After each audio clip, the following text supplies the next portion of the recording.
Story 1. The House on Ashford Lane.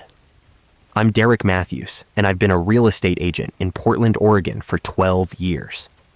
I've walked through hundreds of homes, seen everything from immaculate mansions to houses that should have been condemned decades ago.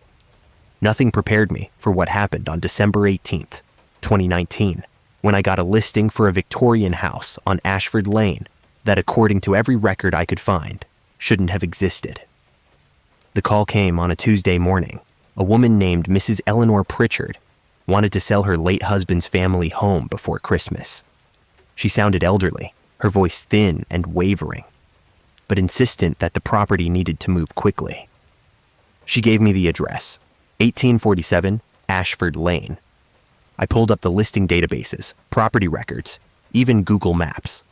Nothing. No 1847 Ashford Lane in Portland. No Ashford Lane at all. When I called her back to confirm the address, she grew irritated. "Young man, my husband's family has owned that house for 3 generations. I assure you it exists. Will you come see it or not?" Something in her tone made me agree. She gave me detailed directions. Take Burnside East past 82nd. Turn left on a street called Thornberry that runs behind the old Morrison Cemetery. Follow it exactly 2 miles. And Ashford Lane would appear on the right, marked by a blue mailbox with a rooster painted on it. Christmas decorations covered every house I passed that cold afternoon. Lights twinkled from roof lines, inflatable Santas dominated front yards, and wreaths hung on nearly every door. The sky was that particular shade of gray that promises snow in the Pacific Northwest, and my breath fogged in the car despite the heater running full blast. I found Thornberry exactly where she'd described, a narrow street I'd somehow never noticed in over a decade of working this area. The road wound between bare trees and overgrown lots. No houses, no buildings, just empty land covered in brown grass and remnants of blackberry brambles. My GPS showed me driving through blank space. The map on my phone displayed only green, as if I were moving through an unmarked forest. 2 miles in, I nearly missed it. A rusted blue mailbox with a faded rooster, barely visible against the gray afternoon. A gravel driveway led away into a thick cluster of Douglas firs.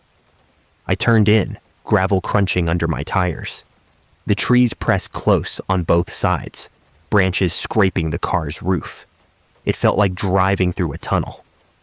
Then the trees opened up, and there it was, a massive Victorian house, 3 stories of weathered gray wood and darkened windows, completely isolated in a clearing. No other houses visible in any direction. No power lines, no streetlights. Just this house, standing alone like it had grown there. The architecture was beautiful in that unsettling way very old houses can be. Steep, gabled roof. Wraparound porch with ornate spindles. A tower room on the northeast corner with windows on all sides. But something was wrong with the proportions. The windows on the second floor didn't quite line up with those on the first. The porch seemed to wrap around more of the house than should have been geometrically possible. Looking at it made my eyes hurt, like trying to focus on an optical illusion. Mrs. Pritchard answered my knock immediately, as if she'd been standing just inside. She was tiny, maybe 4'10", wearing a black dress that looked vintage, even for someone her age. Her face was deeply lined, her hair pure white and pulled back in a bun. But her eyes were sharp, almost unnaturally bright blue. "Mr. Matthews, punctual, come in."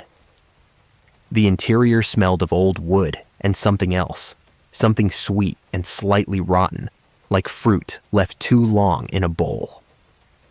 The entry hall was enormous, with a staircase that curved up to a landing before splitting left and right.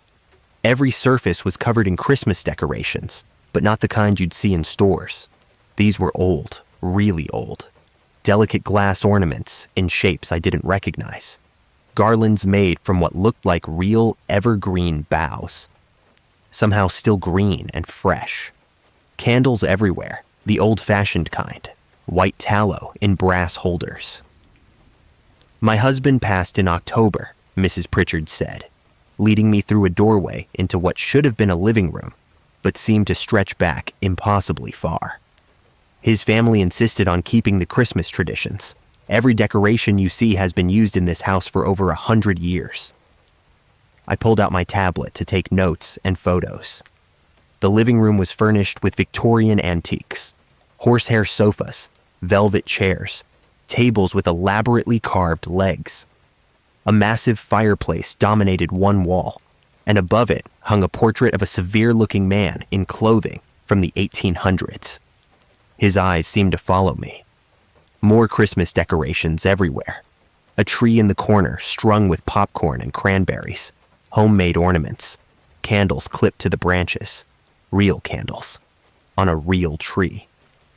Mrs. Pritchard, those candles are a serious fire hazard, I said. She smiled. They've never been lit, Mr. Matthews. Not in my lifetime. They're traditional. I photographed the room, but when I checked the images, they came out wrong. Blurred, even though I'd held the tablet steady.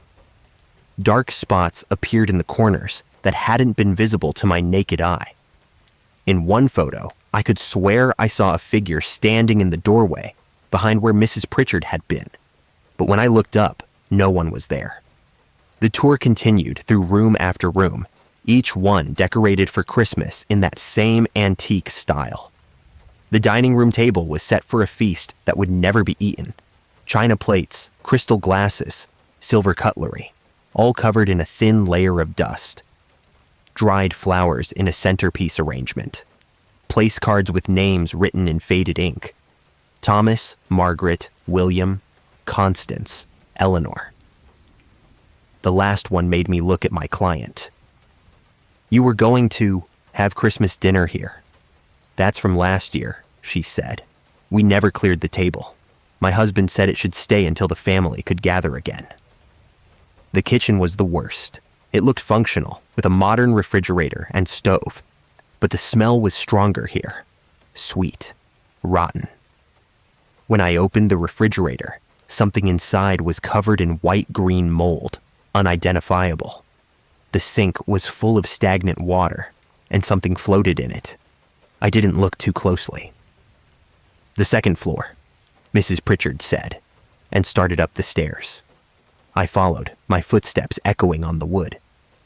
At the landing, I glanced back and saw that we'd climbed much higher than 2 stories should take. The entry hall below looked impossibly distant, as if I were looking down from 5 or 6 floors up.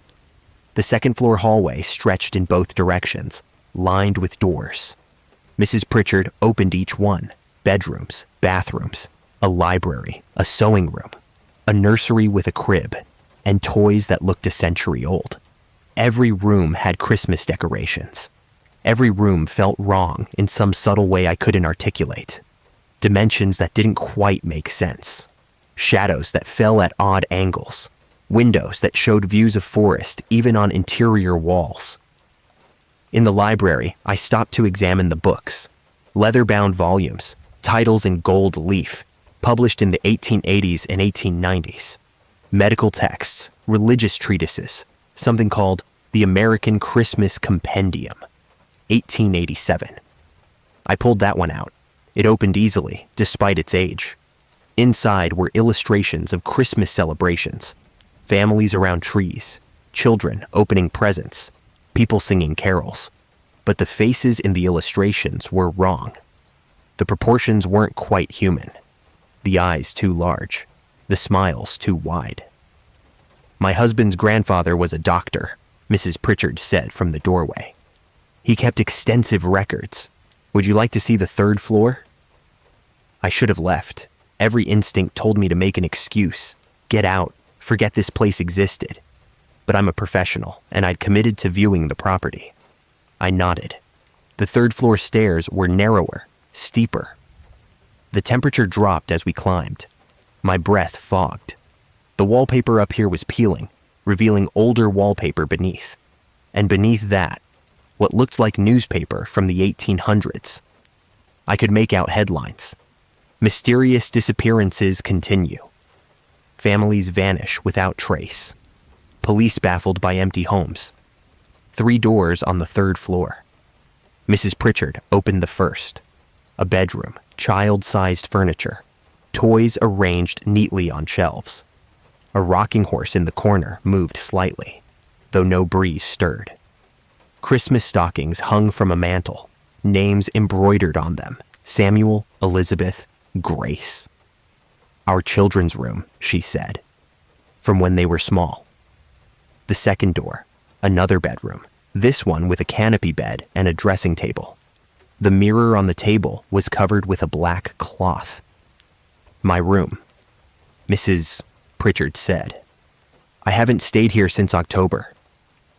The 3rd door was different from the others. Heavy wood, older, with a lock that looked medieval. Mrs. Pritchard took a key from her pocket. The tower room, where my husband spent his final days. The lock clicked. The door swung inward, and cold air rushed out, so cold it burned my lungs. The tower room was circular, windows on all sides showing the forest in every direction. In the center stood a desk covered in papers, journals, loose photographs. And everywhere, covering every available surface, were Christmas ornaments.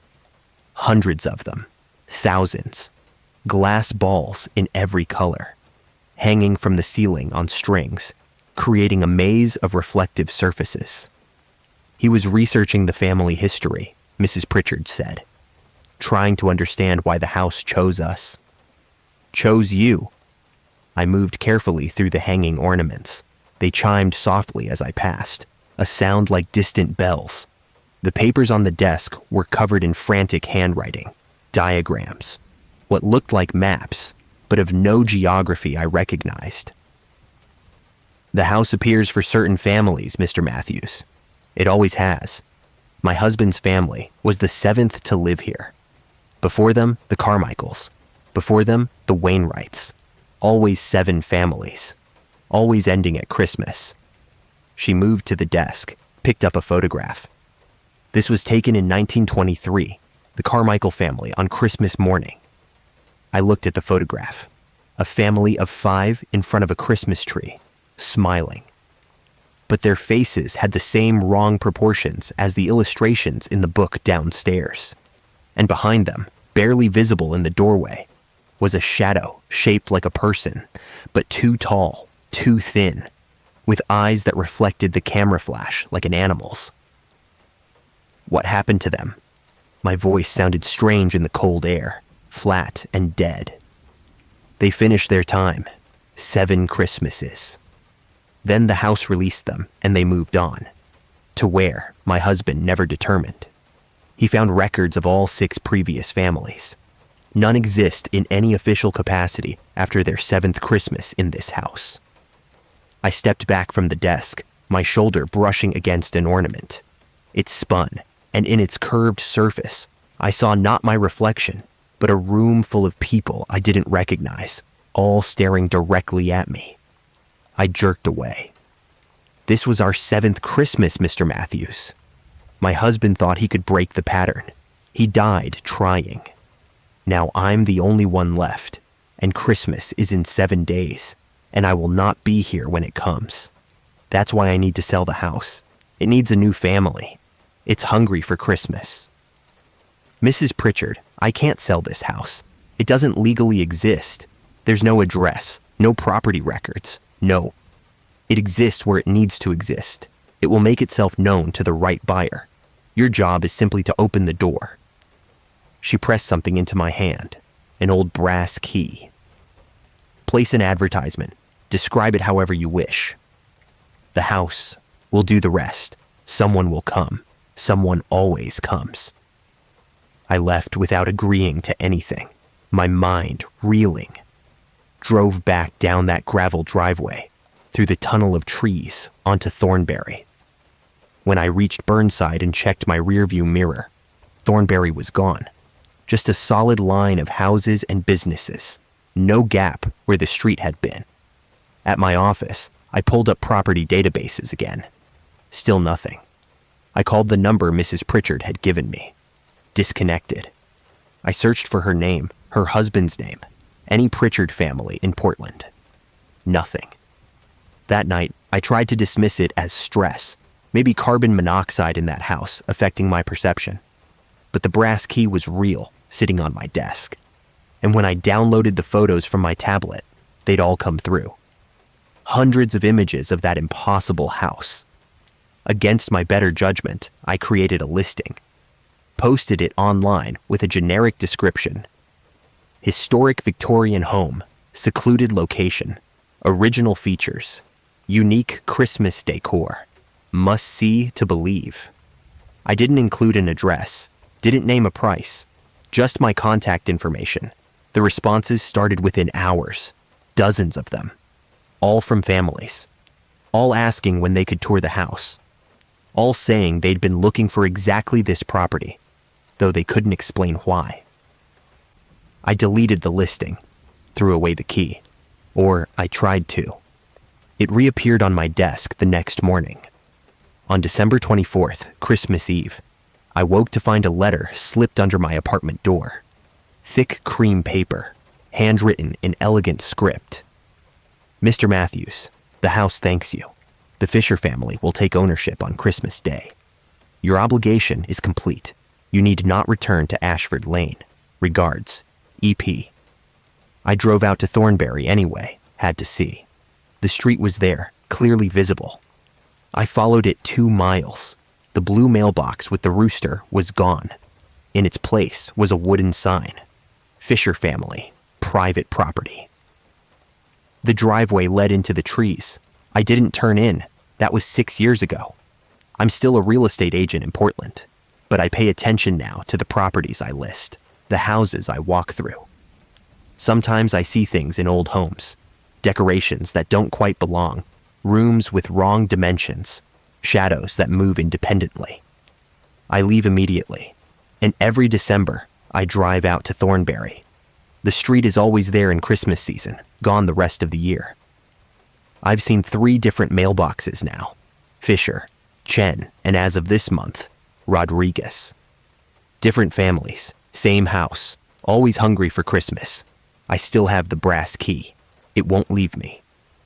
And sometimes, late at night, I hear distant bells, like glass ornaments chiming in a wind that isn't there, and I know the house on Ashford Lane is calling, patient and eternal, waiting for its next Christmas feast. Story 2. The Visitor at Blackwood Station. My name is Tyler Brennan, and for 8 years, I worked as the station manager for Blackwood Station, a historic train depot in rural Vermont that primarily handled freight, but maintained 1 passenger platform for the Amtrak line that ran through twice daily. December was always our quietest month. Just a handful of passengers catching trains to Boston or Montreal for the holidays. What happened on December 21st, 2017, made me quit that job and leave Vermont entirely. The station itself dated back to 1889, a beautiful brick building with a clock tower, an original waiting room complete with wooden benches and a potbelly stove we still used in winter.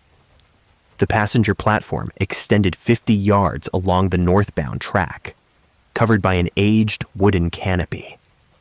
Everything about the place felt frozen in time, which tourists loved, but which always gave me an uneasy feeling, especially on the long winter nights when I closed up alone. That Thursday started normally. Light snow had been falling since morning, accumulating maybe 2 inches, coating everything in white. Christmas decorations hung throughout the station, garlands on the ticket counter, a small tree in the corner of the waiting room, lights strung along the platform canopy. I'd put them up myself the week before, trying to add cheer to the drafty old building. The day shift passed with its usual routine: morning freight pickup at 9, southbound passenger train at 11:15, northbound at 3:30. Only a handful of passengers total. By 5 o'clock, when my evening shift started, I was alone.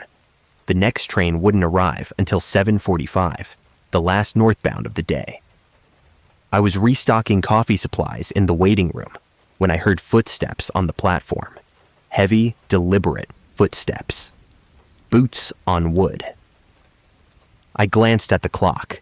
6:30. No train due, and no one had come through the waiting room. I grabbed my coat and headed outside. The platform was empty. Snow fell steadily now, covering the wooden planks. But there were footprints. Large boot prints, fresh, leading from the north end of the platform down toward the station building, then stopping abruptly halfway. Just stopping. No prints leading away. No scuff marks indicating someone had turned around. They simply ended. I checked the tracks in both directions. Nothing. No one standing in the snow. No one walking down the line. The footprints had to be old, I told myself. Maybe from earlier in the day, now just highlighted by the fresh snow. But they were crisp, deep, definitely recent. Back in the waiting room, I tried to focus on paperwork, but I kept glancing at the windows, watching the platform. The lights I'd strung along the canopy cast a warm glow against the falling snow. Everything looked peaceful. Christmas card, perfect. At 7 o'clock, the platform lights flickered. Once, twice, then steadied. Old wiring, I thought. The building was ancient. 7:15. The phone on the ticket counter rang. I answered, Blackwood Station. Silence. Not dead air, but silence like someone was there, listening, breathing very slowly. Hello, Blackwood Station, can I help you? A voice, male, distant, as if calling from very far away. What time does the northbound arrive? 7:45, sir. About 30 minutes. And it stops at Blackwood. Yes, sir. Flag stop, but it's scheduled. Another long silence. Then, I'll be waiting. The line went dead. I checked the caller ID, number blocked. Probably someone from a cell phone with poor reception. But something about the voice bothered me. It had sounded hollow, empty, like it was coming from the bottom of a well. At 7:30, I bundled up and went out to clear snow from the platform. Standard procedure before the train arrived. The footprints were still there, covered by new snow, but still visible. And now there were more. More prints, leading from where the first set had stopped, continuing down the platform to the south end, then returning, pacing back and forth. As if someone had been walking the platform while I'd been inside. My breath came faster. I scanned the area. No one. The trees beyond the platform stood thick and dark. The parking lot was empty, except for my car. I was absolutely alone, but the prints were real, fresh. I could see individual tread patterns. I hurried back inside, locked the door, watched through the window. The platform remained empty. Snow continued to fall. The Christmas lights twinkled cheerfully. At 7:40, I heard the train's horn in the distance, northbound, coming in on schedule. I unlocked the door, stepped onto the platform. The train rounded the bend, headlight cutting through the snow, slowing as it approached. Standard procedure. I raised my lantern, signaling the conductor. The train had maybe 6 passenger cars tonight, all lit from within. I could see people in the windows, reading, sleeping, staring at their phones. The train slowed to a stop. The conductor, a guy named Paul I'd known for years, opened the door of the nearest car. Evening, Tyler. Anyone boarding? I opened my mouth to say no, then saw him. A man standing at the far south end of the platform, at the very edge of the light. Tall, wearing a long, dark coat and a wide-brimmed hat. Just standing there, perfectly still, arms at his sides, facing the train. Yeah, I called up to Paul. 1 passenger, down there. I pointed. Paul looked, squinting into the snow. Where? Right there, end of the platform. Tyler, there's nobody there. I looked again. The man was still there, clearly visible, maybe 40 feet away. Paul, are you serious? He's right there. Paul stared at me, concerned. You feeling okay? There's no one on that platform but you. The man started walking toward the train. Slow, measured steps. his boots making no sound on the wooden planks. As he approached, details became clearer. The coat was old-fashioned, more like a cloak. The hat was Victorian, something from 100 years ago. His face was pale, sharp-featured, with dark, hollow eyes that reflected the Christmas lights like oil slicks. "Paul, he's walking toward us right now. You seriously don't see him?" The conductor pulled out his radio, spoke quietly. I heard him say, "Wellness check and possible intoxication." The man kept approaching. He was 15 feet away now. His mouth was closed, but I could hear breathing, raspy and wet, like someone with pneumonia. Frost formed on his coat, ice crystals growing in real time across the dark fabric. Where his boots touched the platform, the wood darkened, rotting instantly. "Sir," I called out, "are you boarding?" He stopped 5 feet away. Up close, his wrongness was overwhelming. The proportions of his face were slightly off, the eyes too far apart, the mouth too wide. His skin looked waxy, preserved. When he spoke, his lips didn't quite match the words. "Northbound train. Is this the northbound?" "Yes, sir. Heading to Montreal." "Montreal." He tasted the word. "Yes, I'm going home." "Do you have a ticket?" He reached into his coat, pulled out a piece of paper. I took it automatically. It was a train ticket, printed on old cardstock, faded brown. The date was December 21st, 1917, exactly 100 years ago to the day. My hand shook. "Sir, this ticket is..." "Valid," he interrupted. "I've been waiting. The train was delayed, but it's here now." Paul called down. "Tyler, seriously, who are you talking to?" The man turned his head toward Paul, and the conductor's face went white. "Jesus Christ," Paul whispered. He stumbled back into the train car. "He can see you now," I said. "The barrier is thinner on the anniversary," the man said. "On this day, in the snow, I can make myself known. I've been waiting for the northbound. It was late, so late."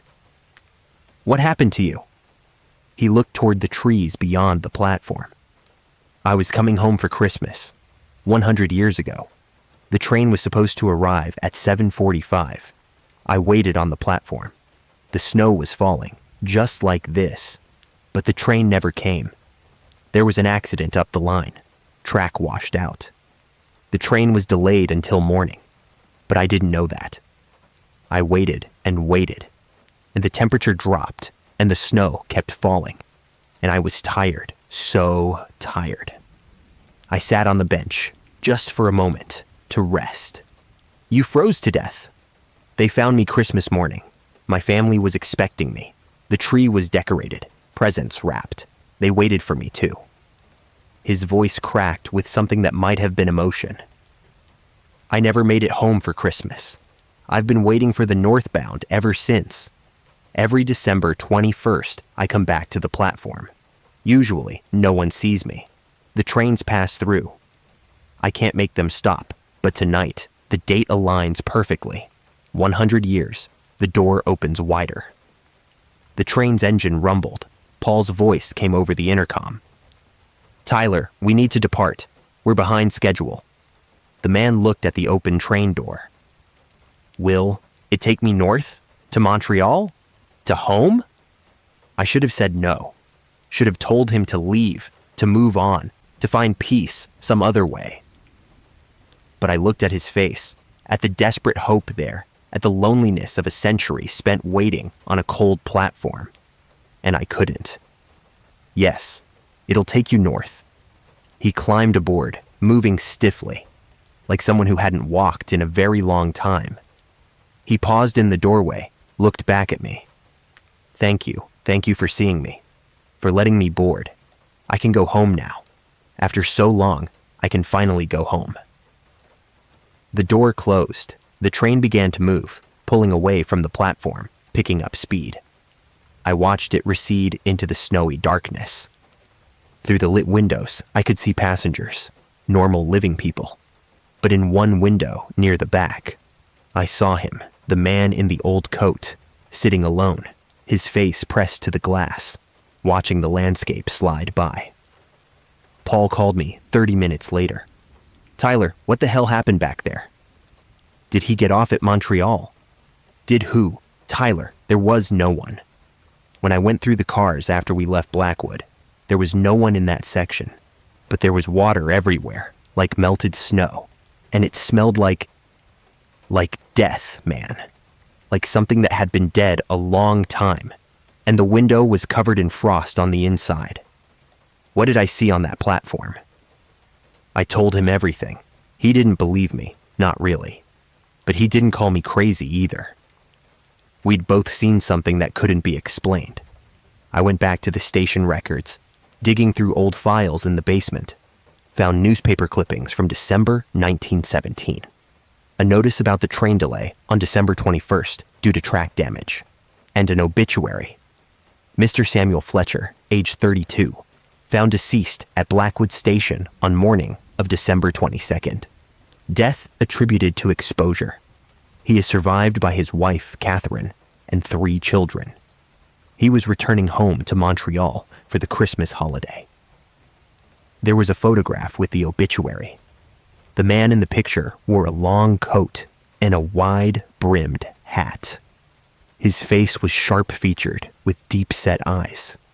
It was him. No question. I kept working at Blackwood Station through that winter, but every night I was there, I felt watched, heard footsteps when no one was around, saw shadows that moved wrong. The Christmas decorations felt accusatory, mocking. A reminder of the holiday Samuel Fletcher never made it home for. In March, I gave notice. Moved to New Hampshire, took a job in an office with no history, no ghosts, no platforms where the dead wait for delayed trains. But every December 21st, I think about Samuel Fletcher, about whether he made it home, whether his century-long wait ended that snowy night, whether his family's ghosts were waiting in some spectral Montreal to welcome him at last. And I wonder how many other ghosts haunt how many other stations, trapped in the loops of their final journeys, waiting for transportation that comes too late, or never comes at all, their tickets valid for eternities of loneliness. Last December, I drove past Blackwood Station, couldn't help myself. It was late evening, snow falling. I parked across the street, watched the platform. At 7:45, the northbound train arrived, stopped, departed. The platform was empty. But as the train pulled away, I saw him in one of the windows. Samuel Fletcher, still riding north, still going home, trapped in an eternal journey that never quite arrives. He looked at me through the glass, and for just a moment, he smiled, a terrible, sad smile of recognition. Then the train rounded the bend, and he was gone, carried away into the December darkness. A passenger forever, going home for a Christmas that ended 100 years ago. Story 3, The Gift Exchange. I'm Nathan Graves, and I've been teaching high school English in Millbrook, Connecticut for 15 years. It's a small town, the kind where everyone knows everyone, where traditions matter, and where the annual Christmas gift exchange at the community center is the social event of December. What happened at the 2018 exchange made me question everything I thought I understood about reality and time. The Millbrook Gift Exchange had been a tradition for over 40 years. Simple concept. Everyone brought a wrapped gift worth about $20, drew numbers, and selected gifts in order. When your number came up, you could either choose a wrapped gift or steal an already opened one. By the end, everyone had a present. It was fun, communal, something the whole town looked forward to. I'd participated every year since moving to Millbrook. The event was held in the community center on December 22nd, always at 7 in the evening. That year, about 60 people attended. The room was decorated festively. A huge tree in the corner, lightsia strung across the ceiling, tables loaded with cookies and hot chocolate. Christmas music played from speakers. Everyone was in good spirits. The gifts sat piled under the tree, all different shapes and sizes, wrapped in various papers. I'd brought a nice coffee table book about American national parks. Nothing special, just something I thought someone might enjoy.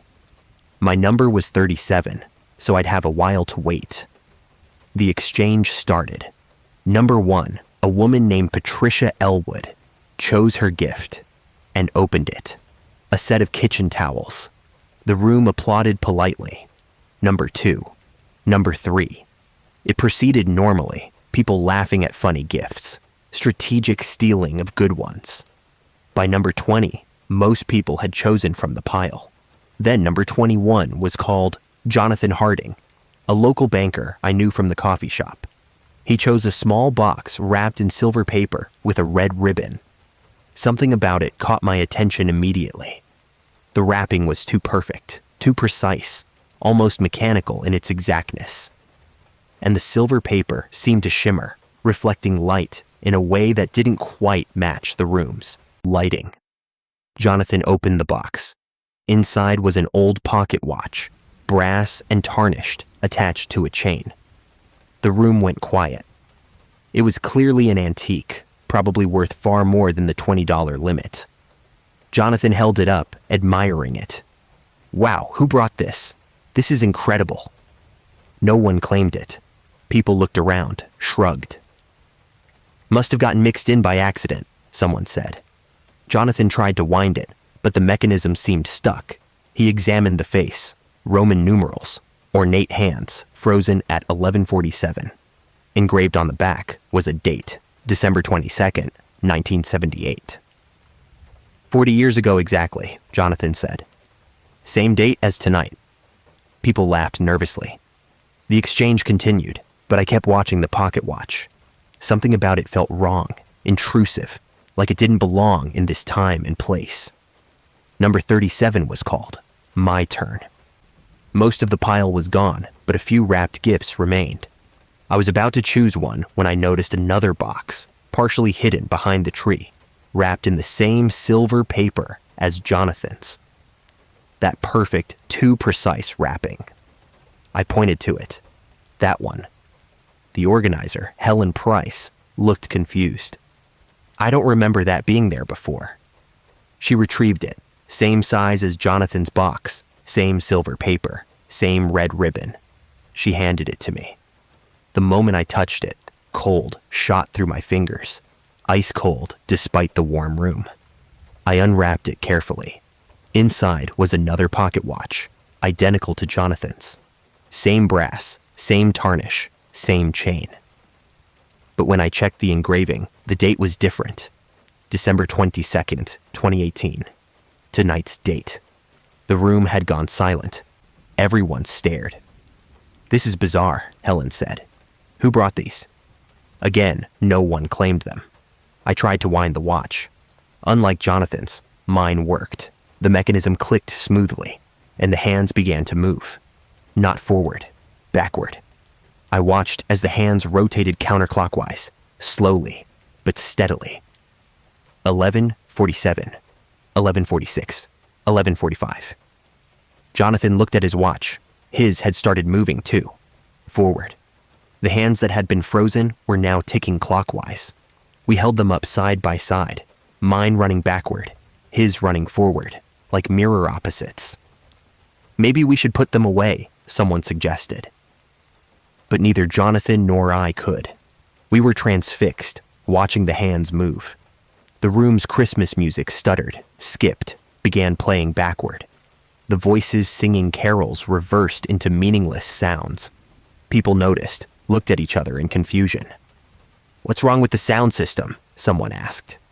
Helen went to check the speakers, but before she reached them, the lights flickered. The Christmas tree lights blinked in patterns that didn't match their normal programming. And the wall clock above the door, a simple battery-operated clock that had hung there for years, began running backward. Jonathan's face had gone white. I don't feel right. He sat down heavily in a folding chair. Something's wrong. My watch continued running backward. 11:30. Now. The room felt colder. My breath began to fog. Others noticed it too, putting on coats, hugging themselves. "Is the heat broken?" someone asked. But it wasn't cold in the normal sense. It was temporal cold, if such a thing exists. The cold of time moving wrong, reality bending. The decorations on the tree began to look faded, as if aging rapidly. The cookies on the table dried out, crumbled. Someone's coffee mug developed a crack that grew as we watched. "We need to leave," I said, standing. But when I looked at the door, it seemed farther away than before. The room had expanded, or we had shrunk, or space itself had twisted. People tried to walk toward the exit, but they moved in slow motion, their steps taking forever. Jonathan stood, holding his watch up. "It's moving faster now. Look." The hand spun forward, accelerating. His watch read 11:55, 11:56, 11:57. He aged as it moved. I watched it happen. His hair grayed, wrinkles appeared on his face, his hands became spotted and gnarled. "What's happening to me?" His voice cracked, older. My watch spun backward faster, too. 11 and 10:45, 10:30. I looked at my hands. They were smoothing out, becoming younger. I felt lighter, smaller. My clothes were looser. "The watches are connected," Helen shouted. "One moves forward, one moves back. They're exchanging time." Around the room, people were panicking, but their panic was slow, dreamlike. Some tried to call for help, but their phones didn't work. The screens showed dates scrolling backward or forward, random years flashing. 1995, 2031, 1987, 2045. Jonathan was elderly now, stooped and shaking. "Make it stop," he pleaded. His watch read 11:58, 11:59, midnight. When the hands reached 12, he screamed. His body convulsed, and he collapsed. When people reached him, he was ancient, impossibly old, skin like parchment, barely breathing. My watch read 9 p.m., still spinning backward. "Destroy them!" someone yelled. I tried to drop my watch, but it wouldn't leave my hand. It had fused to my palm, or my palm had fused to it. Jonathan's was the same, clutched in his withered fingers. Helen grabbed a fire extinguisher, smashed it down on Jonathan's watch. The crystal shattered, and gears flew everywhere. The moment it broke, everything stopped. The music cut out, the lights steadied, the wall clock returned to normal time. And Jonathan gasped, his body reversing, growing younger, returning to his normal age. "Break yours," Helen shouted to me. I smashed my watch against the table edge. It shattered, pieces scattering across the floor. I felt a wrenching sensation, like being pulled back into myself from somewhere distant.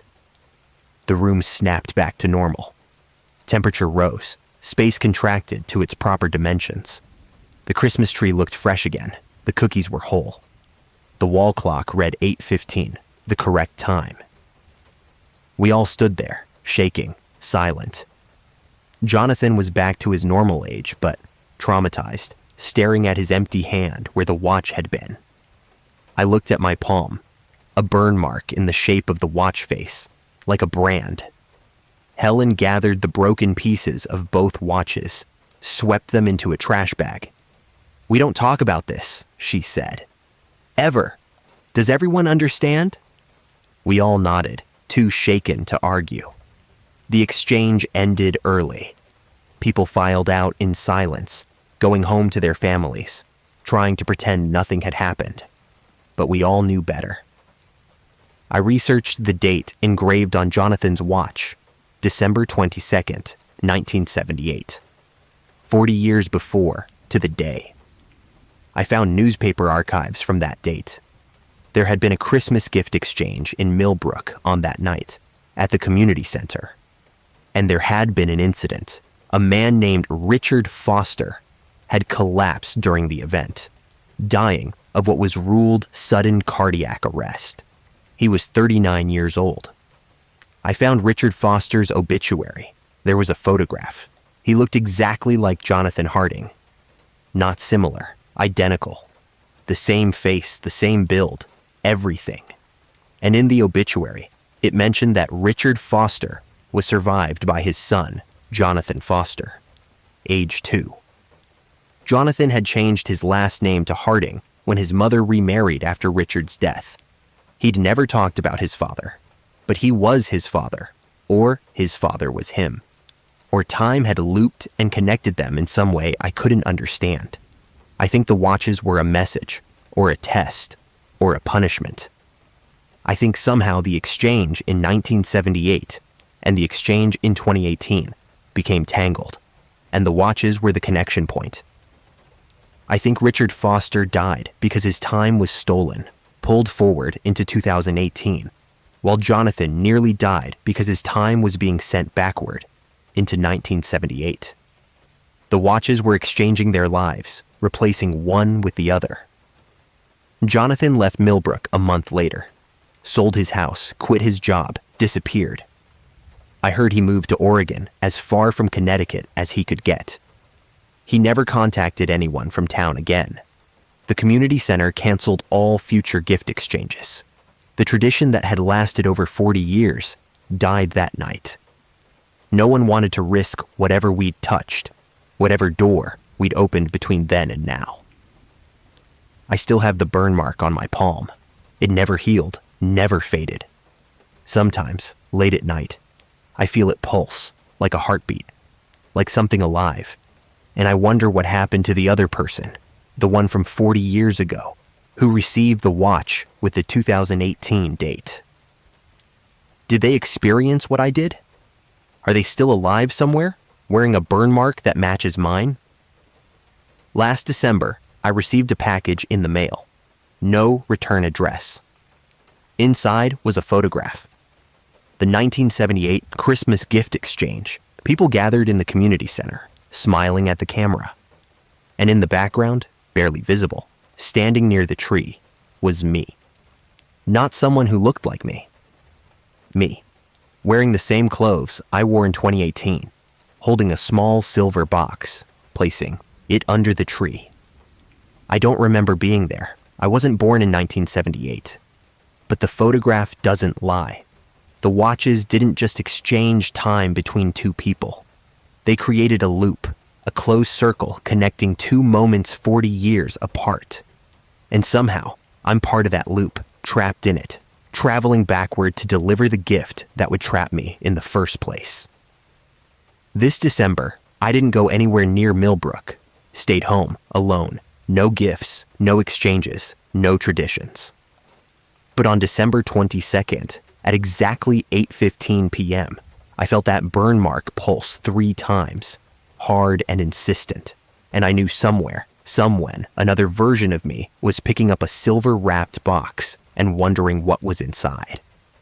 Story 4, The Carolers. I'm Vincent Shaw, and I've lived in the same house on Maple Drive in suburban Minneapolis for 23 years. It's a quiet neighborhood, families with kids, everyone friendly. The kind of place where people still leave their doors unlocked and know their neighbors' names. Every Christmas season, carolers would come through, usually the church youth group, singing on doorsteps for donations. It was charming, traditional. Until December 20th, 2016, when the carolers who came to my door weren't from any church I knew. That evening was bitterly cold, one of those Minnesota nights where the air hurts your face and your breath freezes in your beard. I was home alone. My wife, Patricia, was visiting her sister in Duluth for the week. I'd made dinner, was settling in to watch a movie, the house warm and lit up with Christmas decorations. We always went all out, tree in the living room, lights on the exterior, garland on the stair railing. Patricia loved Christmas. Around 8 o'clock, I heard singing outside.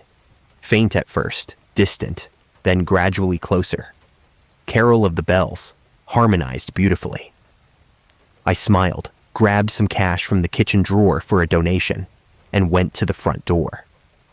Through the window, I could see them on my front walk, 6 figures, standing in 2 rows of 3, all wearing dark coats and scarves, their faces shadowed by the porch light. They sang with perfect precision, their voices blending in complex harmonies. But something was off. The singing sounded hollow, echoing, like it was coming from far away, despite them being right there. I opened the door. "Evening, folks. That's beautiful. The cold rushed in, and with it, a smell. Not unpleasant, but strange, like old paper and dried flowers, like the inside of an antique store. They didn't acknowledge my greeting, just kept singing, their faces still shadowed despite the porch light shining directly on them. I couldn't make out any features, just dark silhouettes against the snow-covered yard. Carol of the Bells ended. There was a pause, maybe 5 seconds of complete silence. Then they started "O Holy Night," still in perfect harmony. I held out the $20 bill. "Here you go. Great job." None of them moved to take it. They just stood there, singing, motionless except for their mouths. I couldn't even see their mouths clearly, but I could hear the words, crystal clear. "Fall on your knees. Oh, hear the angel voices." "Which church are you from?" I asked. No response. They continued through the entire first verse. When it ended, there was that pause again, that unnatural silence. Then they started "Silent Night." I was getting uncomfortable. "Listen, it's really cold out here. Do you want to come in for some hot chocolate?" Standard Minnesota hospitality. But the words felt wrong as I said them, like I was inviting in something that shouldn't enter. They didn't answer, didn't move, just sang. And now I could see that they weren't breathing. Their breath wasn't fogging in the freezing air. Mine was a cloud of white vapor, but from them, nothing. 6 people standing in sub-zero temperatures without visible breath. I stepped back. "You know what? I should probably..." But my voice was drowned out by their singing. It had gotten louder, more insistent. The harmonies were complex, too complex, with layers that shouldn't be possible from 6 voices. It sounded like a full choir, dozens of voices, all coming from these 6 figures. I tried to close the door. It wouldn't move. Not stuck, not blocked. It just wouldn't move, like it was frozen in place. I pulled harder. Nothing. The door stood open, and the carolers stood on my porch, singing "Silent Night" with increasing intensity. "Sleep in heavenly peace. Sleep in heavenly peace." The words echoed in my skull. I felt drowsy, suddenly exhausted. My knees weakened. The warmth from the house seemed to drain away, replaced by cold that had nothing to do with weather. It was the cold of empty spaces, of graves, of the void between stars. I staggered back from the door into the living room. The carolers remained on the porch, still singing, but now I could see them more clearly. Their clothes were wrong, old-fashioned from decades ago. Long coats with styles from the 1940s or 50s, scarves that looked hand-knitted, hats that no one wore anymore. And their faces, when the light caught them, were wrong. Too pale, too smooth, like masks. Silent Night ended, the pause. Then they started the first knoll. Each carol was taking them deeper into my house somehow. They hadn't moved physically, still stood on the porch, but their presence was expanding, filling the space, pushing out the warmth and light, and replacing it with cold and shadow. I pulled out my phone, tried to call 911, no signal. Impossible. I had full service in this house. Tried Patricia's number, same thing, no signal. The screen flickered, and for just a moment, displayed a message. December 20th, 1956. 60 years ago, exactly. The same date. I ran to the back door, thinking I'd escape that way, get to a neighbor's house. But when I reached the kitchen, I saw them through the window. The carolers, 6 dark figures, standing in my backyard, singing. How had they gotten there? They were at the front door a moment ago. I spun toward the living room. They were still on the front porch, too. 6 figures on the front porch, 6 in the backyard, all singing in perfect synchronization. 12 voices, but somehow still only 6 people.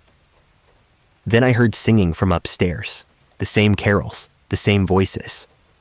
I looked up at the ceiling, heard footsteps directly above me, slow and measured.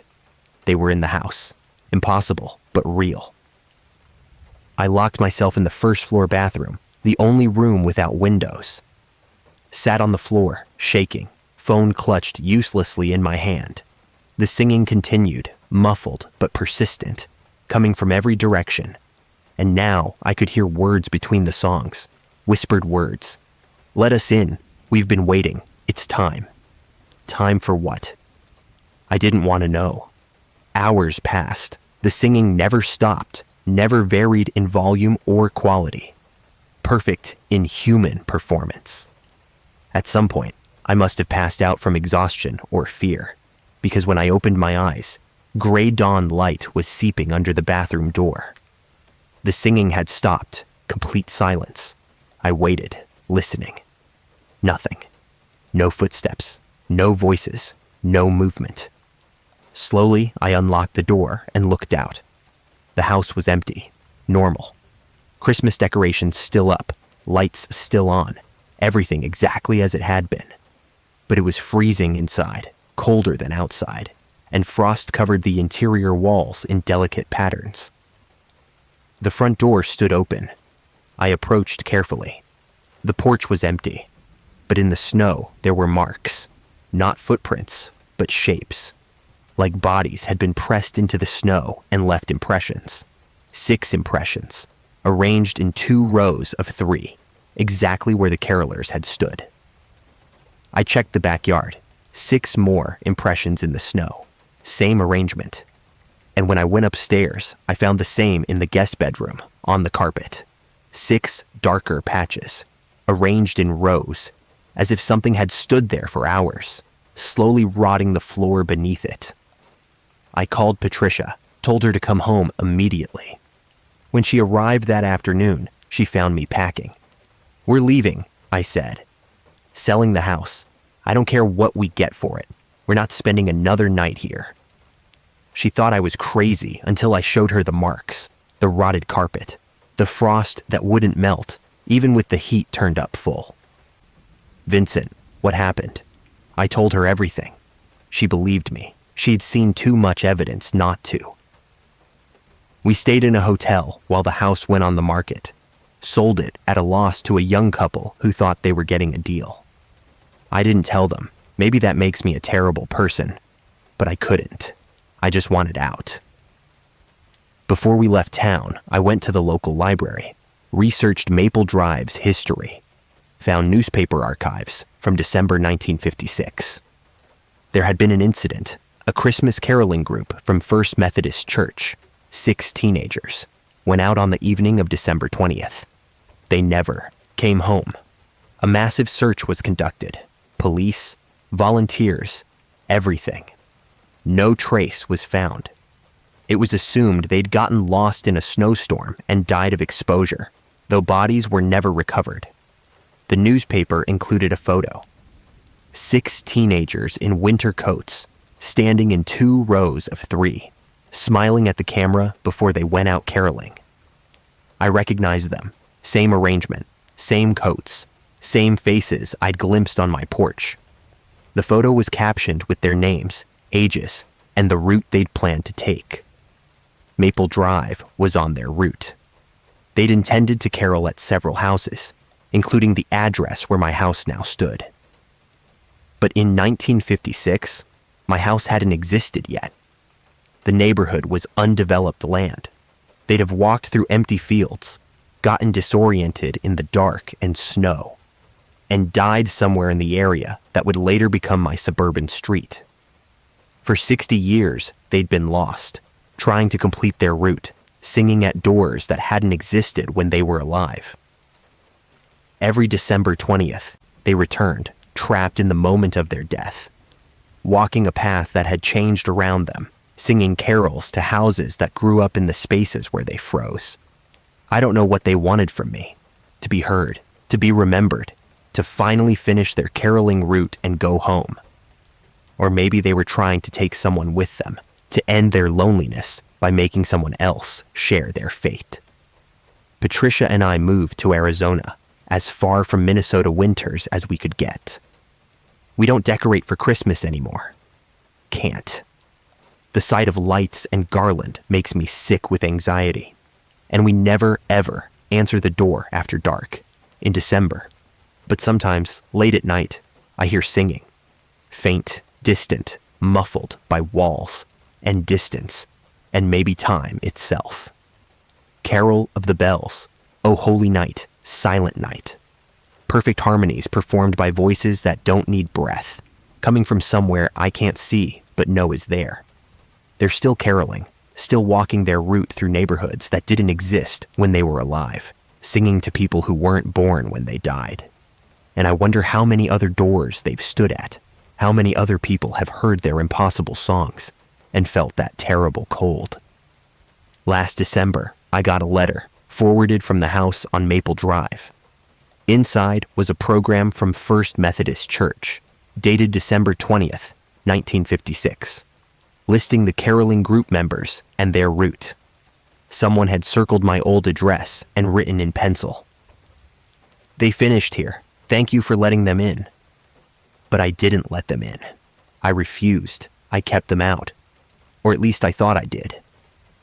Then I remembered the moment I passed out in the bathroom, the hours I lost, and I remembered waking up with frost on my clothes, ice crystals in my hair, and I wondered if maybe I hadn't kept them out after all. If maybe, while I was unconscious, they'd completed their route, entered the house, moved through the rooms, singing their carols to an audience of one sleeping man who couldn't refuse them anymore. Now, sometimes when I sing, my voice harmonizes with itself, creating layers that one person shouldn't be able to produce. And my breath doesn't fog anymore, even in cold air. And I feel them with me, 6 presences in the spaces around me, waiting for December, waiting for the anniversary, waiting to carol again at doors that don't want them. I think they didn't just visit, I think they stayed. And I carried them with me when I left, transplanted their haunting from Minnesota to Arizona, gave them a new route, new doors, new houses to sing at. This December 20th, I'll be alone. Patricia left me last month. She said I'd changed, become cold, distant. She said sometimes when I sleep, I sing, and she can't stand it anymore. I understand. I can't stand it either, but I can't stop. Because they're not done caroling. They'll never be done. And now, neither am I. Story 5, The Christmas Photo. My name is Lucas Henderson, and I'm a professional photographer based in Charleston, South Carolina. I specialize in family portraits, weddings, events. It's a good living, artistically satisfying, and I've built a strong reputation over my 10-year career. But what happened with the Whitmore family on December 23rd, 2020, almost made me quit photography entirely and destroyed my faith in the reliability of images and memory. The Whitmores contacted me in early December, parents Graham and Louise, 3 kids aged 6 to 12, wanting a Christmas family photo for their holiday cards. Standard job, the kind I'd done hundreds of times. We scheduled it for December 23rd at their home, a beautiful antebellum house on the edge of the historic district. I arrived at 4 in the afternoon. The sun would set around 5:30, giving me good natural light through their large windows. The house was gorgeously decorated, 12-foot tree in the foyer, garlands on every banister, period-appropriate decorations that matched the home's 1850s architecture. The Whitmores clearly had money and taste. Graham was a lawyer. Louise taught at the college. The kids were polite and well-behaved. They'd planned their outfits carefully, coordinated without being matchy, classic styles that would age well in photos. We spent 30 minutes on various shots, family on the staircase, gathered around the tree, formal portraits in the living room. Everything went smoothly. For the final shot, Louise wanted something special. The whole family on the front porch, the historic house visible behind them, twilight creating atmosphere. Something timeless, she said. Like we've always been here, like we'll always be here. I set up on the front walk, positioned them on the porch. Graham and Louise in the center, Kids arranged around them, everyone smiling naturally. The light was perfect, that golden hour glow. I shot maybe 20 frames, checking each one on the camera's preview screen. They all looked great. Perfect, I said. I think we got it. As I was packing up, Graham invited me in for coffee. Southern hospitality. I accepted, and we spent 20 minutes chatting about photography, their house's history, Charleston's charm. Nice people, easy conversation. I left around 6 o'clock with a memory card full of great shots. Back at my studio, I uploaded the photos and started editing. The staircase shots, beautiful. The tree shots, warm and festive. The living room portraits, elegant. Then I opened the porch shots. Something was wrong. In every frame, there was a seventh person. Not one of the Whitmore family. A woman standing behind Graham's left shoulder, partially obscured but clearly visible. She wore a long white dress, very old-fashioned, and her face was turned toward the camera. But her features were blurred, like she'd moved during the exposure. Even though my shutter speed was fast enough to freeze motion, I zoomed in. The woman's dress was definitely from another era. Full skirts, high neckline, long sleeves. Style from the 1850s, matching the house's period. But she hadn't been there during the shoot. I was certain. I'd have noticed. I'd checked each frame on the camera's screen and seen nothing unusual. I pulled up the original files, unedited, straight from the camera. The woman was in all 20 frames. In some, she was more visible than others. In one particular shot, she was looking directly at the camera, and despite the blur, I could make out her expression. Not malevolent, not frightening. Sad. Deeply, profoundly sad. I called Graham. Hey, quick question about the porch shots. Was there someone else there? Maybe standing behind you? No, just the 5 of us. Why? I'm seeing... There's a figure in the background of every shot, probably just a reflection or some weird lens flare. I'll edit it out. Can you send me one? I'm curious. I sent him the clearest image. He called back 3 minutes later, his voice strained. Lucas, that's not a reflection. Louise says that looks like the woman from the historical records. What records? When we bought the house, we got all the historical documentation. Previous owners, architectural details, all of it. There was a woman who lived here in the 1850s. Margaret Carlyle. The house was her family's. She died here in December 1853, unmarried, age 23. The records say she died of consumption, but there's a local legend that she committed suicide. Hanged herself from the upstairs landing on Christmas Eve. Cold ran through me. Graham, are you saying you think I photographed a ghost? I'm saying you photographed something, and it looks exactly like the portrait we have of Margaret Carlyle in our attic. You have a portrait of her? Original oil painting, came with the house. Want to see it? I drove back to the Whitmore house that night, unable to resist. Graham led me to the attic, a finished space they used for storage. In the back, leaning against the wall, was a portrait in an ornate gold frame.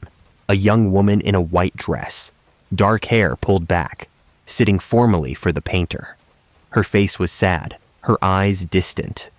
It was her, the woman from the photographs, no question. The Historical Society has records, Graham said.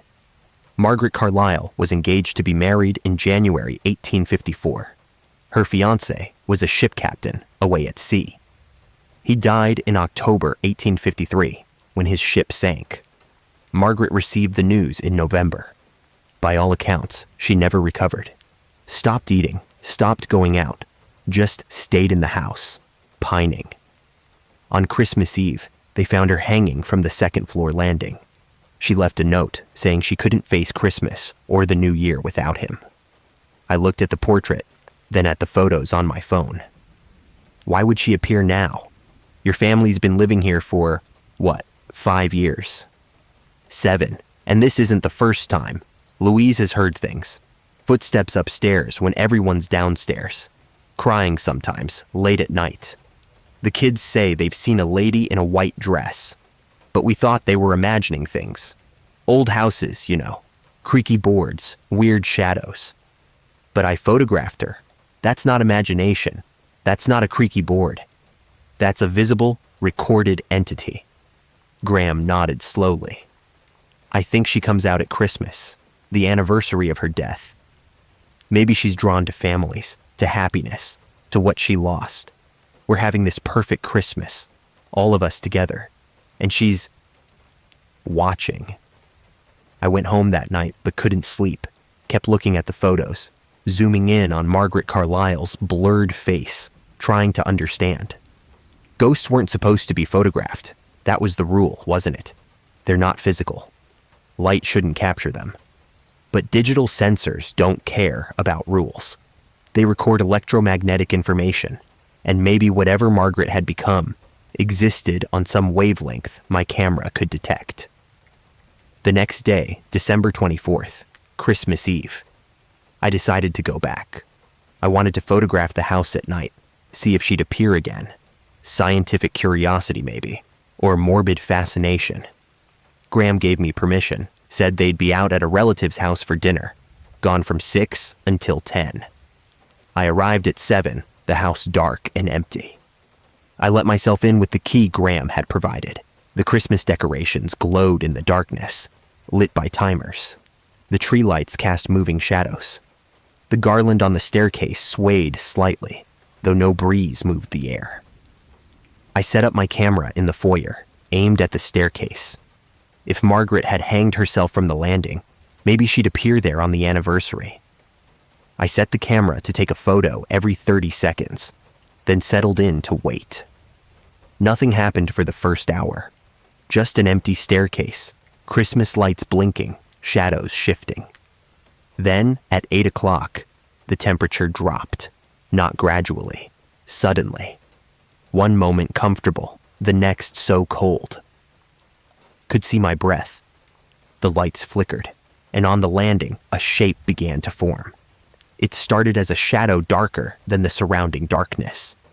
Then it gained definition. A human silhouette, slender, female. Then it gained substance. The white dress, the dark hair, the sad face. Margaret Carlyle, standing on the landing, exactly where historical records said she died. My camera kept clicking, one frame every 30 seconds, automatically documenting. I stood frozen, watching. She looked around slowly, taking in the decorated house, the tree, the garlands. Her expression was one of longing, terrible longing. She reached out, touched the garland on the banister, and her hand passed through it like smoke. Then she looked directly at me. I stopped breathing. Her eyes were dark and hollow, but not threatening, just infinitely sad. She opened her mouth, and though no sound came out, I heard words in my head, clear as if she'd spoken. It should have been me. We should have had Christmas. We should have had a life. I understood. She wasn't angry or vengeful. She was mourning. Every Christmas, she came back to mourn what she'd lost, the future that died with her fiancé, the holidays she'd never celebrate, the family she'd never have. The Whitmore's happiness reminded her of her loss, drew her out like a moth to flame. "I'm sorry," I said out loud, my voice shaking. "I'm sorry that happened to you." She tilted her head, as if surprised I'd spoken. Then she smiled, just slightly, just for a moment, and she began to fade, not disappear suddenly, but gradually thin, becoming translucent, then transparent, then gone. The temperature rose back to normal. The lights steadied. I was alone. When I checked the camera, it had captured everything. Her appearance, her form solidifying, her reaching for the garland, her looking at me, her fading. 47 photographs of a ghost, clear and undeniable. I showed the Whitmores on Christmas Day. They were unsettled, but grateful to know. "At least now we understand," Louise said. She's not trying to scare us. She's just sad. What do we do? Graham asked. Call a priest? Get the house blessed? I thought about Margaret's face, her longing, her loss. I think we acknowledge her. Let her know she's seen. Maybe that's all she wants. Louise found a small portrait frame, put a photograph of the original oil painting inside, and hung it in the foyer with a small plaque. Margaret Carlyle, 1830-1853, forever part of this home.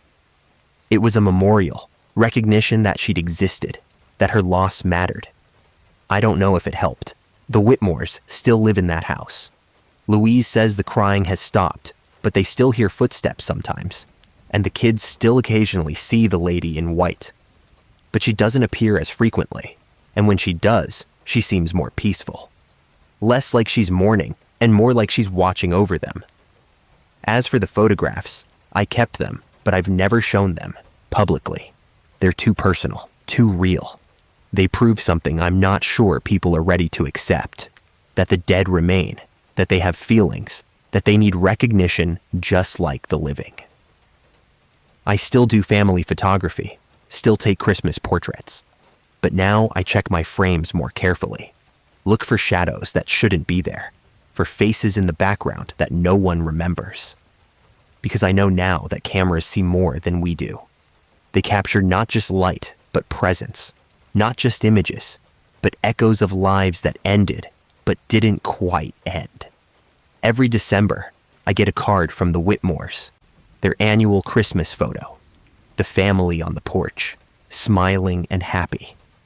And in every card, if you look closely in the background, just behind Graham's left shoulder, you can see a faint figure in white. She's always there, part of the family now. Forever watching, forever mourning. Forever a guest at Christmases she'll never celebrate. And I wonder how many other photos have these hidden visitors, these unseen mourners, these ghosts of holidays, past standing in the backgrounds of our celebrations, longing for what they lost, envying what we have, and reminding us that not everyone gets to enjoy Christmas with their loved ones. Some spend eternity watching others' joy, trapped in the moment of their greatest loss, year after year, Christmas after Christmas, forever and always. Story 6, The Ornament Box. I'm Connor Walsh, and I've been an antique dealer in Savannah, Georgia, for 18 years. I've handled countless items from every era imaginable: furniture, jewelry, books, artwork. You develop an instinct in this business for what's valuable, what's genuine, what has history. But you also develop a sense for what's wrong, what carries bad energy, what should be left alone. I ignored that sense on December 16th, 2019, and it nearly cost me everything. The estate sale was in an old row house in the historic district, one of those narrow 3-story buildings from the 1840s with iron balconies and hidden courtyards. The owner, a woman named Celia Thornton, had died at 94, and her nephew was liquidating everything. I got there early, always due for estate sales, looking for pieces I could resell. Most of it was standard, Victorian furniture, Depression glass, costume jewelry. Nothing spectacular. I was about to leave when I noticed a box in the corner of the attic room, under a dusty sheet. Wooden box, maybe 2 feet square, beautifully carved with holly and ivy patterns. The wood was dark with age, and the brass hinges were tarnished green. I opened it. Inside were Christmas ornaments, dozens of them, all hand-blown glass from the 1800s. The kind of thing collectors pay serious money for. They were exquisite, delicate spheres, shapes like icicles and stars and angels, painted in faded reds and golds and silvers. Each one was unique, clearly handmade by a master craftsman. "How much for the ornament box?" I asked the nephew. He looked at it, frowned. "That thing? Aunt Celia kept it locked in the attic my whole life, said it was bad luck to open it. But she's gone now, so I guess her superstitions don't matter." $50, and it's yours. $50 for probably $3,000 worth of antique ornaments. I paid immediately, loaded the box into my van, drove back to my shop. The whole drive, I felt good. Great find, excellent profit margin, exactly the kind of score that makes this business worthwhile.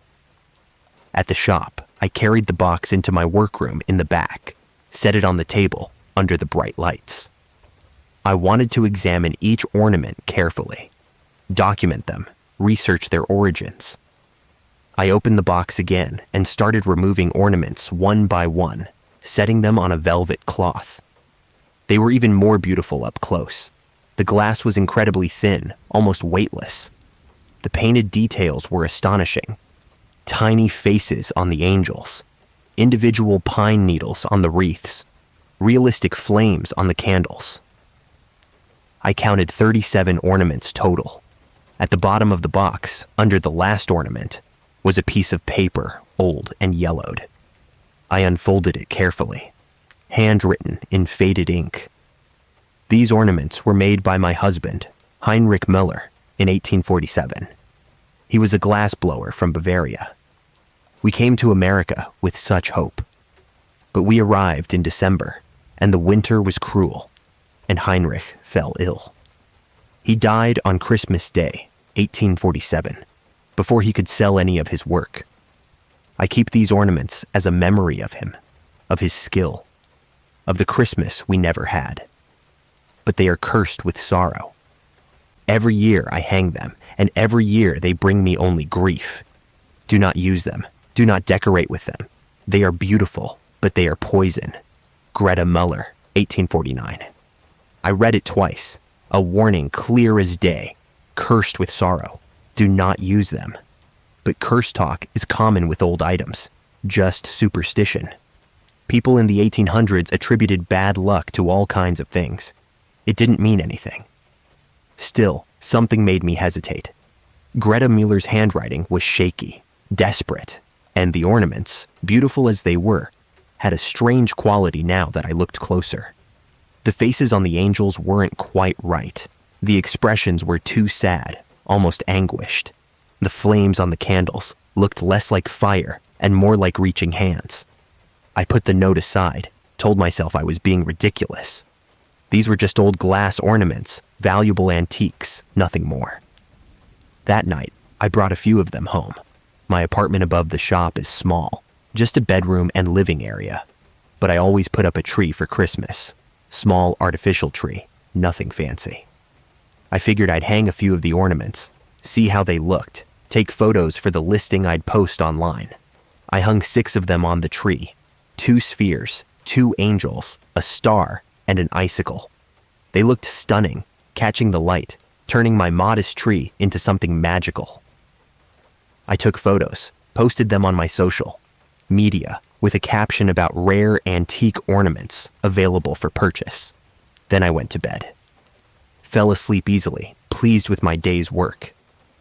I woke at 3:17 a.m. to the sound of crying. A woman's voice sobbing, the sound of complete heartbreak.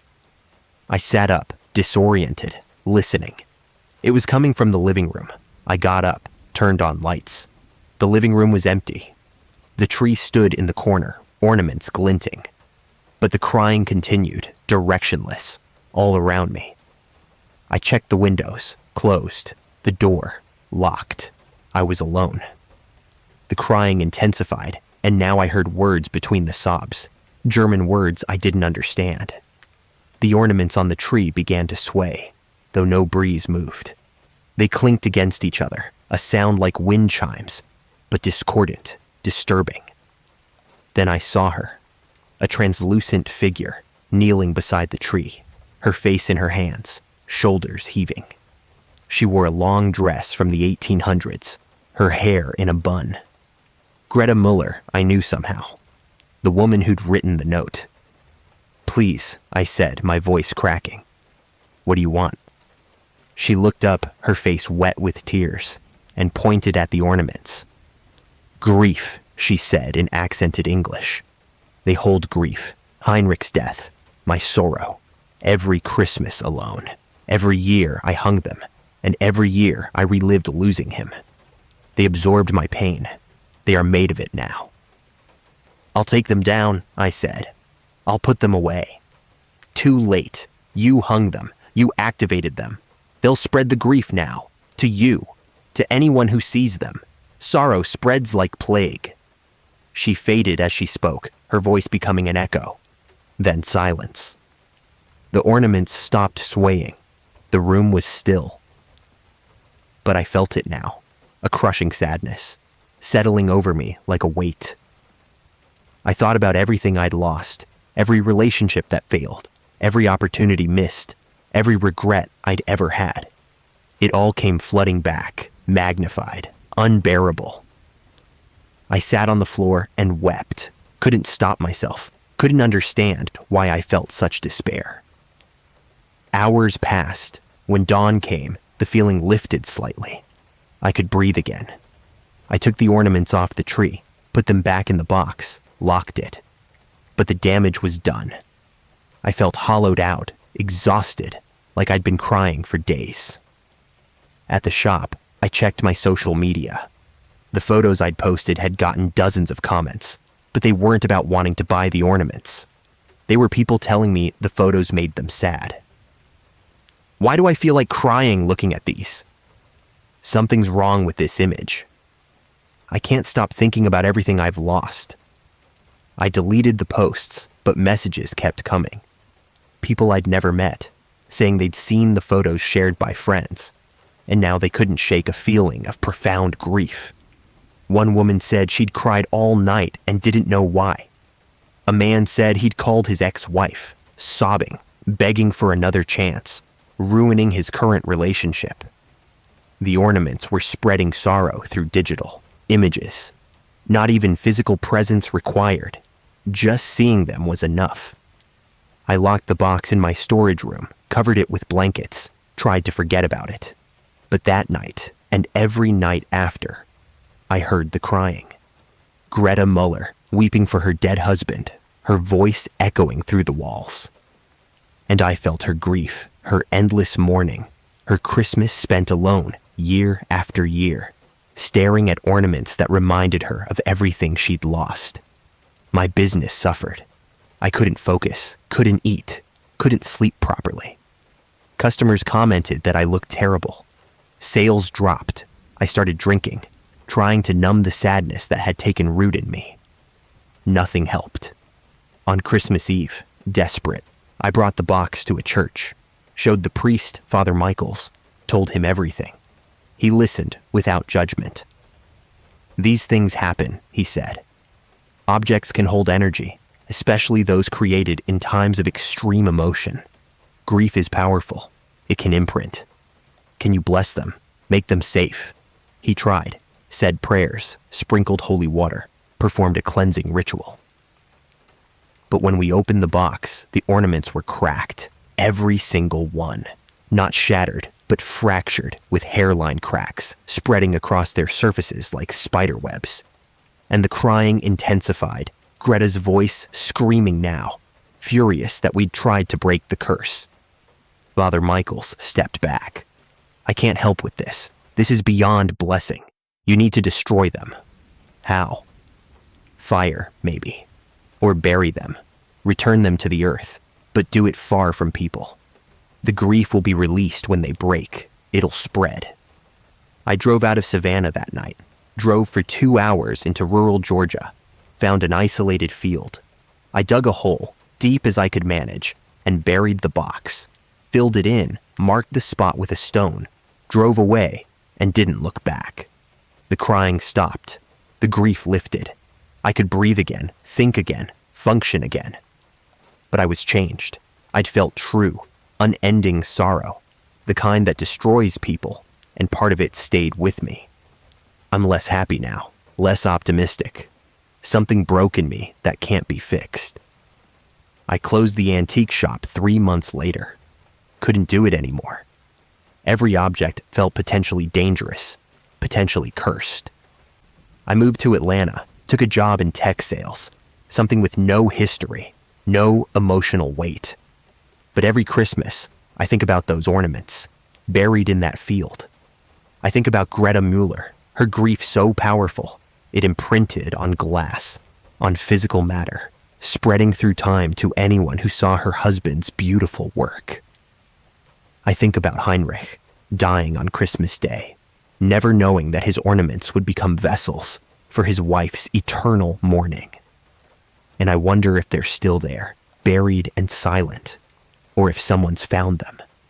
If the box has worked its way up through the soil, been discovered by a curious passerby, been opened.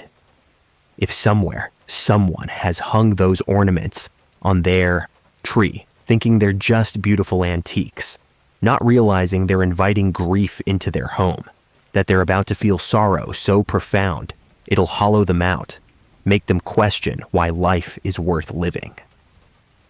I wonder if Greta Mueller has found new hosts, new people to share her eternal Christmas morning. Because grief like that doesn't die. It just waits, patient and hungry, for the next person to open the box, hang the ornaments, and invite it in. Last week, I got an email. Someone had found my old listing, the one I deleted years ago, cached somewhere on the internet. They wanted to know if the ornaments were still available. They said they collected antique Christmas decorations, that the ornaments in my photos were the most beautiful they'd ever seen. I didn't reply, deleted the email, but it keeps reappearing in my inbox, the same message, word for word, every day. And sometimes, late at night, I hear crying, distant and faint, and I know Greta Mueller is looking for me, wanting me to give her ornaments to this new eager collector, to spread her grief to one more person, one more home, one more Christmas. I won't do it. I can't. But the emails keep coming, and the crying grows louder, and I fear that one morning I'll wake up to find the box on my doorstep, dirt-covered and waiting, ready to be opened again, ready to share its beautiful, terrible curse with anyone foolish enough to ignore the warning written in shaky, desperate handwriting by a widow who lost everything on Christmas Day, 1847. Story 7, The Christmas Lights. I'm Bradley Cooper, no relation to the actor, and I've been an electrician in Aurora, Illinois for 14 years. Residential work mostly, rewiring old houses, installing new fixtures, troubleshooting electrical problems. December is always busy with people wanting Christmas lights installed, timers fixed, outlets added for decorations. It's good money and relatively straightforward work. Until December 19th, 2021, when I got a call about a lighting problem that made me reconsider everything I thought I understood about electricity and reality. The address was on Pinewood Terrace, a newer subdivision built maybe 15 years ago. Standard suburban houses, middle-class families, the kind of neighborhood where everyone puts up Christmas lights and tries to outdo their neighbors. The client, Robert Perkins, said his Christmas lights were malfunctioning, doing things they shouldn't be able to do, and he needed someone to check them immediately. I arrived around 3 in the afternoon. The house was a 2-story colonial, nice yard, standard architecture. Christmas lights covered the roofline, windows, front porch, and several decorative displays in the yard. A reindeer, a snowman, a nativity scene. Everything was off at the moment. Robert met me at the door. Mid-40s, stressed looking, clearly hadn't slept well. Thank God you're here. I thought I was losing my mind. What's happening? The lights, they turn on by themselves. They spell things, messages, and they show things that aren't there. Come on, I'll show you. He led me around the house, pointing out the installations. All standard LED Christmas lights, bought from regular stores. Nothing custom or unusual. They were connected to timers and controllers. Basic setup that thousands of houses have. It started 3 days ago, Robert said. I had the lights on their normal timer, on at 5 p.m., off at midnight. But on the 16th, they turned on at 2 in the morning. I woke up to light coming through the bedroom window, went outside, and the lights were on, but not just on. They were flashing in patterns, like Morse code or something. Did you check the timer? Of course. It was set correctly. I reset it, turned everything off manually. Next night, same thing. 2 a.m., lights on, flashing. But this time, they spelled out words. Spelled out words. The roofline lights. They normally just glow steady red and white, but they were turning on and off in sequence. And if you read them left to right, they spelled "let us in" over and over. Let us in.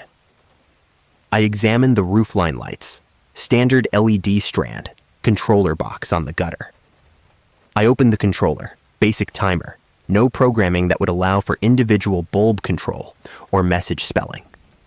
This was a simple on-off system. Mr. Perkins, these lights can't spell messages. They don't have the capability. It's one circuit, either all on or all off. I know that. That's why I called you. But I saw it. My wife saw it. Our daughter filmed it. He pulled out his phone, showed me a video. Shaky footage of the roofline at night. And sure enough, the lights were flashing in sequence, and the pattern clearly spelled out "let us in" repeatedly. But that was impossible. The controller couldn't do that. The lights weren't individually addressable. There was no mechanism by which this could happen. I need to see it in person, I said. Let's wait until they turn on again. Robert looked at me like I'd suggested something terrible. You want to wait until 2 a.m.? Or we can turn them on now and see what happens. He hesitated, genuinely afraid. Okay, but if things get weird, we're turning them off immediately. We went to the garage where the main breaker for the outdoor lights was located. Robert flipped it on. The lights came to life. Roofline, windows, yard displays, all glowing. Normal, steady, beautiful. Exactly what they should do. See, I said. Nothing wrong. Maybe it was a power surge, a glitch in the timer. I can install a better controller if you want. Robert stared at the lights. Wait for it. We stood there for 5 minutes. Nothing happened. I was about to suggest we schedule a time when the problem occurred, when the lights began to change. Not turn off, but dim, pulsing. And the colors shifted. The red and white became darker, almost brown, almost the color of old blood. You see that? Robert's voice was strained. I did. The lights were changing color, impossible for LEDs on a simple circuit. And the pulsing had rhythm, like a heartbeat. Then, one by one, starting from the left side of the roofline, the lights began turning off and on in sequence. And the pattern spelled, "We are cold." Jesus Christ, I whispered. I approached the controller, opened it again. Nothing had changed. No additional programming, no wireless receiver, no way for external control. But the lights continued their message. We are cold. Let us in. I checked the power supply, the connections, the circuit. Everything was standard, correctly installed, no abnormalities. But the lights kept spelling messages, and now the yard displays were activating on their own. The reindeer's lights began flashing, creating the illusion of movement. The snowman's lights spelled out "please" vertically down its body. Who's doing this? I said, though I wasn't sure if I was asking Robert or the universe. The nativity scene lights came on, but wrong. The figures that should have been lit, Mary, Joseph, the baby Jesus, remained dark.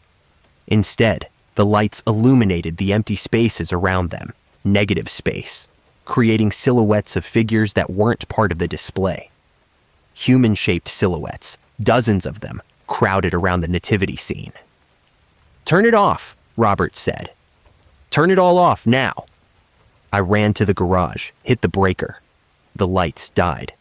Darkness. We stood breathing hard in the sudden silence. How long has this been happening? 3 days since December 16th. That's when it started. I've turned them off every time, but they turn back on by themselves at 2 a.m., no matter what I do. Have you researched the property? Any history? It's a new build, 15 years old. Before that, it was farmland, nothing significant. But something made me ask, what about before the farmland? Further back? Robert pulled out his phone, searched. Let me check. Local history database. He scrolled through pages, reading, then stopped. Oh no. Oh God, no. What? Before it was farmland, before the subdivision, this whole area was different. There was a settlement here in the 1860s. German immigrant families. They built a community, had farms, a church. But the winter of 1863-64 was brutal. The Civil War was draining resources. There was a food shortage and a disease outbreak. Many people died. The settlement was abandoned by 1865. The survivors moved away. The buildings decayed. Where exactly was the settlement? Robert checked a historical map overlay. Right here. We're standing in what used to be the center of the settlement. My house is built where the church stood. The cold I felt had nothing to do with the December air. They died in winter, cold, hungry, sick, and they're still here. That's insane. Is it? You saw what the lights spelled. We are cold. Let us in.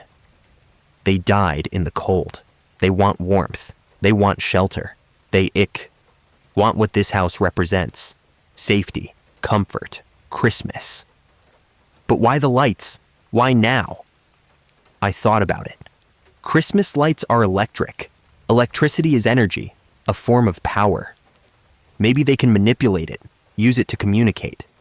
And why now? Because this is when they died.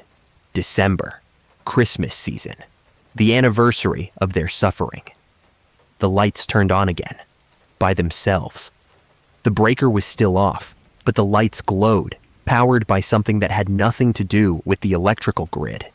And now they were all one color, ice blue, the color of hypothermia, of bodies frozen in the snow. Messages spelled out across every display. Cold, hungry, help us, let us in, we died here, remember us. The silhouettes in the nativity scene were clearer now. Men, women, children, huddled together, reaching toward the house. And on the roofline, the lights created images, crude stick figure animations showing people falling, dying, lying in the snow. What do they want from us? Robert demanded. Acknowledgement, memory. They were forgotten. The settlement died and was erased. Farms covered it, then houses. No one remembers them. But they're still here, cold and hungry and dead. And they need someone to know they existed. A new message. Remember. Just that word, spelled across every light strand, pulsing urgently. How do we help them? Robert asked. I didn't know if we could. But I said, acknowledge them, tell them they're remembered. Robert looked at me like I was crazy, but he stepped forward, addressed the lights. I hear you, I see you. You died here, I'm sorry. You're remembered. You're not forgotten. The lights pulsed brighter, almost blinding. Then, slowly, they began to dim. The messages faded. The silhouettes in the nativity scene dissolved. The yard displays returned to normal, showing their regular configurations. And then everything turned off. We waited in darkness. Nothing happened. No reactivation. No messages. Just silence and the cold December night. Did that work? Robert whispered. I think so. Maybe. But at 2 a.m., I got a call. Robert panicked. They're back. The lights are on again. Come over. I drove to Pinewood Terrace. Every house on the street had Christmas lights on, including houses that I knew didn't use timers, houses where people had already gone to bed. And all the lights, every single display on the street, spelled the same message simultaneously. Remember us. It wasn't just Robert's house. The entire settlement, the entire community of dead from 1863 was manifesting through every Christmas light in the subdivision built on their graves. I got out of my car, stood in the middle of the street, surrounded by houses covered in glowing lights, all spelling the same desperate plea. And I said, loud enough for the night to hear. You are remembered. The German settlement of 1863. The families who died here. You existed. Your suffering was real. You are not forgotten. The lights held the message for one more moment. Then, all at once, every light in the subdivision began to flicker, rapidly, almost like applause. And then they all turned off. Every single one. Complete darkness. They never came back on by themselves. Robert called me the next day. Everything was normal. The lights worked properly, responded to timers and switches. No more messages. Other neighbors reported the same. Whatever had been trying to communicate had succeeded and moved on. But I researched, found records of the settlement, learned the names of families who died that winter. The Schumachers, the Dietrichs, the Wagners, the Kleins. Found the church records listing burials. 17 people in December 1863 alone, mostly children and elderly. Found a journal entry from one of the survivors describing the horror of watching friends and family die from cold and disease, of Christmas 1863 being the darkest time of their lives. I wrote it all up, submitted it to the local historical society. They created a plaque, installed it in a small park at the edge of the subdivision. In memory of the German settlement, 1860-1865. May those who died here, especially during the hard winter of 1863-64, be remembered and honored. The lights on Pinewood Terrace have been normal ever since. No messages, no manifestations, no impossible displays. The dead got what they wanted. Acknowledgement, memory. A marker that says they existed and their suffering mattered. But every Christmas since, I drive past that park, past that subdivision, and I think about how many other settlements, how many other communities died and were forgotten, built over, erased. How many other ghosts are trapped in the places where they suffered, trying desperately to make the living remember them. And I wonder how many other Christmas lights, in how many other neighborhoods, are spelling out messages no one bothers to read. Pleas for memory from the forgotten dead, using the only medium they can manipulate. The electricity we've woven through our modern lives, the lights we hang to celebrate the season that killed them. Every Christmas decoration is a beacon, potentially. Every light string a possible voice. And if you pay attention, really pay attention, you might see messages in the patterns, words in the flashing, faces in the yard displays. The dead are everywhere, trying to communicate, trying to be remembered, trying to tell us they existed, they suffered, they died, and they should not be forgotten. Last December, I was installing lights for a client in Naperville. While I worked, the strand in my hand flickered, and for just a moment, before I plugged it in, before any power ran through it, the lights spelled out 2 words. Thank you. I stood there on the ladder, holding dead lights that were somehow glowing, showing me a message from somewhere beyond, from sometime beyond, from someone who'd watched me help the settlement ghosts and wanted me to know their gratitude persisted. Then the glow faded, and the lights were just lights again. Plastic and wire and simple technology, nothing more. But I knew better. I know better. Lights are never just lights during Christmas. They're signals, beacons, messages, voices for those who can no longer speak any other way. And if your lights ever spell something they shouldn't be able to spell, if your decorations ever show you things that aren't there, don't panic. Don't call it malfunction. Listen. Pay attention. Acknowledge. Because someone died where you live, and they just want you to know they were real, they mattered, and they should be remembered, especially at Christmas, especially in the cold, especially when the lights glow against the darkness, like small, fragile hopes that death does not erase everything. Remember them. That's all they want. Just remember.